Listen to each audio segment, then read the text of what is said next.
জানো আর ছেলেটাকে ফোন করলে ফোন তোলে না। ওর মাস্টারমশাইকে একটা ফোন করে দেখি। ও তুই চলে এসছিস?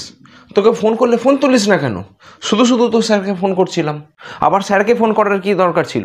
আজকে স্যার এক্সাম নিয়েছিলেন, ওই জন্য ফোনটা সাইলেন্ট করা ছিল। এখনও তাই আছে, ওই জন্য আওয়াজ পাইনি।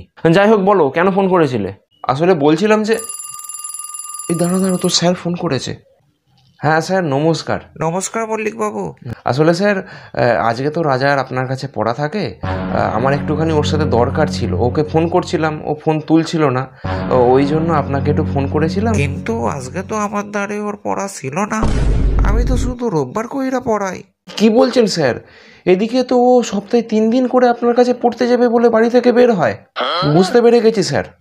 যদি কিছু মনে না করতেন তাহলে একখান কথা কইতাম। হ্যাঁ বলুন না, কি কি ব্যাপার বলুন। আসলে ওই 3 মাসের না বাকি পইরা গেছে।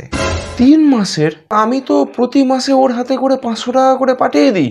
না না, 500 কইরা না, 300 কইরা, 900। ঠিক আছে স্যার, এখন ফোনটা রাখছি। আমি যা বোঝার বুঝে গেছি। জানোয়ার ছেলে।